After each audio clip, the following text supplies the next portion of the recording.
സ്നേഹാവസാണ് ഹിന്ദിയാണ് എടുക്കുന്നത്. വരൂ നമുക്ക് കുറച്ചു നേരം ഹിന്ദി പഠിക്കാം അല്ലേ. അപ്പോൾ നാളെയാണ് നമ്മുടെ എക്സാം വരുന്നത്. മക്കൾക്ക് അടിച്ച് പൊളിച്ച് എഴുതാനുള്ളതാണ്. എല്ലാ ക്വസ്റ്റ്യൻസും നന്നായിട്ട് എഴുതണം അല്ലേ. അപ്പോൾ ഏറ്റവും ഇമ്പോർട്ടൻ്റ് ആയിട്ട് ഏതെങ്കിലും ക്വസ്റ്റ്യൻ ഉണ്ടോ മിസ്സേ എന്ന് ചോദിച്ചാൽ ഉണ്ട്. അതെന്തായാലും എൻ്റെ മക്കൾ പഠിക്കാതെ പോകാൻ പാടില്ല. നോക്കിക്കേ, ഇതെല്ലാം ഇനി മിസ്സ് പറയാൻ പോകുന്ന എല്ലാ ക്വസ്റ്റ്യൻസും മക്കൾ എഴുതി പഠിക്കേണ്ട കാര്യമാണ്. എഴുതി പഠിച്ചിട്ടില്ലെങ്കിൽ നമുക്ക് സ്പെല്ലിംഗ് മിസ്റ്റേക്കുകളൊക്കെ ഉണ്ടാവും. അപ്പോൾ എന്ത് ചെയ്യണം, നന്നായിട്ട് എഴുതിയിട്ട് തന്നെ വായിച്ചിട്ട് തന്നെ പഠിക്കുക കേട്ടോ. അപ്പോൾ നോക്കാം, നമുക്ക് പോസ്റ്റർ എന്ന് പറയുന്ന സംഭവം വരാൻ വളരെയധികം ചാൻസ് കൂടുതലാണ്. വെള്ളത്തിനെ കുറിച്ച് നമ്മൾ ഒരുപാട് കവിതകളും കുറച്ച് കുഞ്ഞു കുഞ്ഞു കാര്യങ്ങളൊക്കെ പഠിച്ചിട്ടുണ്ടല്ലോ. അപ്പോൾ അതുമായി ബന്ധപ്പെട്ടിട്ട് നമ്മുടെ വെള്ളത്തിനെ കുറിച്ചിട്ട് എന്താണ് ഒരു പോസ്റ്റർ തയ്യാറാക്കാൻ വേണ്ടി വരും. അപ്പോൾ എന്താണ് പോസ്റ്റർ, എങ്ങനെയാണ് തയ്യാറാക്കുന്നത് എന്നാണ് മിസ് പറയാൻ പോകുന്നത്. ഇത് മക്കൾ എഴുതി പഠിച്ചിട്ടുണ്ടാവണം. ആദ്യം നമുക്ക് എന്ത് ചെയ്യാം, ക്വസ്റ്റ്യൻ ഡിസ്കസ് ചെയ്യാം. ഇങ്ങനെയാണ് ഒരു ഏകദേശ ക്വസ്റ്റ്യൻ ഉണ്ടാവുക നമ്മുടെ ക്വസ്റ്റ്യൻ പേപ്പറിൽ. നോക്കിക്കേ, ആവോ ബച്ചത് കരേ പാനിക്ക് എന്ന് പറഞ്ഞിട്ടുണ്ട് അല്ലേ. ആവോ എന്ന് വെച്ചാൽ എന്താണ്, വരൂ എന്നുള്ള അർത്ഥമാണ് അല്ലെ. എന്താണ്, വരൂ എന്നുള്ള അർത്ഥമാണ്. ബച്ചത് കരേ എന്ന് വെച്ചാൽ എന്താണ്, സംരക്ഷിക്കൂ അല്ലെങ്കിൽ രക്ഷിക്കൂ എന്നുള്ള അർത്ഥം കേട്ടോ. ഓക്കെ, മക്കൾ രക്ഷിക്കൂ എന്ന് എഴുതിക്കോളൂ. രക്ഷിക്കൂ, എന്തിനെ രക്ഷിക്കാനാണ് പറഞ്ഞത്, നമ്മുടെ പാനി അല്ലേ, വാട്ടറിനെ എന്താണ് രക്ഷിക്കാൻ വേണ്ടിയിട്ടാണ് പറയുന്നത്.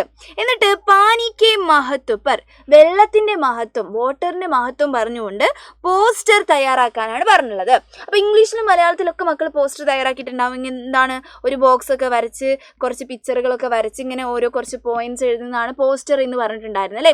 അപ്പോൾ ഹിന്ദിയിൽ വെള്ളത്തിന്റെ സംരക്ഷണത്തിനെ കുറിച്ചിട്ട് കുറച്ച് പോസ്റ്റർ ചോദിക്കുകയാണെങ്കിൽ എങ്ങനെ എഴുതും എന്നാണ് മിസ് പറയുന്നത്. നോക്കിക്കേ, നിങ്ങളുടെ ടെക്സ്റ്റ് ബുക്കിൽ തന്നെ തന്നിട്ടുണ്ടായിരുന്നു.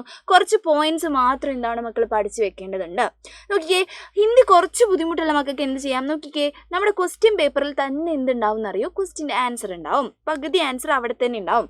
ഇത് അങ്ങോട്ട് എടുത്ത് എഴുതിയിട്ട് എന്ത് ചെയ്യുക, കുറച്ച് പിക്ചറൊക്കെ വരച്ച് വെക്കുക. എന്നിട്ട് എക്സ്ട്രാ നിങ്ങൾ കുറച്ച് പോയിന്റ്സ് എഴുതുക. അപ്പോഴാണ് നമുക്ക് ഫുൾ മാർക്ക് കിട്ടുക അല്ലേ. അപ്പോൾ നോക്കിക്കേ, നമ്മൾ ഇതിൽ പറയുന്നത് പാനി ഹമാരാ വരദാൻ ഹേ. പാനി എന്ന് പറയുന്നത് വെള്ളം എന്ന് പറയുന്നത് അല്ലേ. നോക്കിക്കേ, വെള്ളം എന്ന് പറയുന്നത് ഹമാര എന്ന് വെച്ചാൽ എന്താണ്, നമ്മുടെ എന്നുള്ള അർത്ഥമാണ് അല്ലേ. നമ്മുടെ വരദാനമാണ്. നോക്കിക്കേ, വരദാനമാണ്. അത് നമ്മളെ എപ്പോഴും നമ്മൾ ചെറുതാകുമ്പോൾ മുതലേ പഠിക്കുന്ന സാധനമാണ്, വെള്ളം നമ്മുടെ വരദാനമാണ് എന്നുള്ളത് അല്ലേ. അപ്പോൾ പാനി ഹമാരാ വരദാൻ ഹേ, പഠിക്കുക ഈസി അല്ലേ, അത് പഠിച്ചു വെച്ചോളാം എൻ്റെ മക്കളെ, എഴുതി പഠിച്ചോളാം കേട്ടോ. പിന്നെ എന്താണ്, പാനി നഹി തോ ജീവൻ നഹി ഹേ, വെള്ളം ഇല്ലെങ്കിൽ ജീവനില്ല. ഇതും നമ്മൾ ഒരുപാട് പഠിച്ചതാണ്. നോക്കിക്കേ, പാനി എന്ന് വെച്ചതാണ് വെള്ളം അല്ലേ. വെള്ളം ഇല്ലെങ്കിൽ, നെഹീത്ത് എന്ന് വെച്ചാൽ എന്താണ്, ഇല്ലെങ്കിൽ, എന്തില്ല, ജീവനില്ല. ജീവൻ എന്ന് വെച്ചാൽ എന്താണ്, നമ്മുടെ ലൈഫാണ് ഉദ്ദേശിച്ചത് അല്ലേ. ലൈഫ് ഇല്ല അല്ലെങ്കിൽ ജീവനില്ല എന്നാണ് പറയുന്നത്. അപ്പോൾ ഈ ഒരു 2 പോയിന്റ് എന്തായാലും എൻ്റെ മക്കൾ പഠിച്ചു വെക്കണം. നാളത്തെ എക്സാമിന് വരാൻ വേണ്ടിയിട്ട് വളരെ ചാൻസ് കൂടുതലാണ്. പിന്നെ ഷുവറായിട്ട് വരാൻ സാധ്യതയുള്ള ഒരു ക്വസ്റ്റ്യൻ കൂടി മിസ് പറയാം. എന്താണ്, ഇതാണ്, അതായത് കളേഴ്സ്. നമ്മൾ ഇംഗ്ലീഷിലും മലയാളത്തിലൊക്കെ നമുക്ക് കളേഴ്സ് അറിയുന്നുണ്ടാവും. പക്ഷേ ഹിന്ദിയിൽ കളേഴ്സ് എന്താണെന്നുള്ളത് മക്കൾ പഠിച്ചിട്ടുണ്ടാവണം. എങ്ങനെയായിരിക്കും വരികയെന്ന് വെച്ചാൽ ചിലപ്പോൾ എന്താണ്, ഒരു മാങ്ങയുടെ പിക്ചർ തന്നിട്ടുണ്ടാവും. മാങ്ങയുടെ പിക്ചർ തന്നിട്ട് കളർ എന്താണ് എന്ന് ചോദിക്കുന്നുണ്ടാവും. അങ്ങനെ കളർഫുൾ ആയിട്ട് എന്തെങ്കിലും തരും, അല്ലെങ്കിൽ എന്താ ഇങ്ങനെ തന്നെ കളർ തരും. എന്തെങ്കിലും ഒരു ജീവിനെ വെച്ചിട്ട് തരും, അല്ലെങ്കിൽ ഇങ്ങനെ തന്നെ കളർ തരും. എന്തായാലും കളർ കണ്ടുപിടിക്കാൻ വേണ്ടിയിട്ടാണെന്നുള്ള കാര്യം മക്കൾ ആലോചിച്ചോളാം.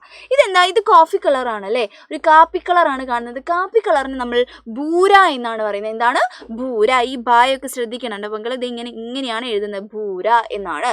പിന്നെ യെല്ലോക്ക് നമ്മൾ പറയുന്നത്, യെല്ലോക്ക് നമ്മൾ എന്താണ്, പീല എന്നാണ് പറയുന്നത്, പീല എന്നാണ് പറയുന്നത്. ഓക്കെ, പിന്നെ ഗ്രീനിന് നമ്മൾ എന്താ പറയുന്നത്, നോക്കിക്കേ, ഗ്രീനിന് നമ്മൾ പറയുന്നത് എന്താണ്, ഹര എന്നാണ്, ഹര. അപ്പം അതും എൻ്റെ മക്കൾ പഠിക്കണം. പിന്നെ റെഡിന് നമ്മൾ പറയുന്നത് എന്താണ്, ലാൽ എന്നാണ്, ലാൽ, ചുവപ്പ് അല്ലേ. പിന്നെ എന്താണ്, ബ്ലാക്കിന് നമ്മൾ എന്താ പറയുന്നത്, ബ്ലാക്കിന് നമ്മൾ കാല എന്നാണ് പറയുന്നത്, കാല, കാല അല്ലേ.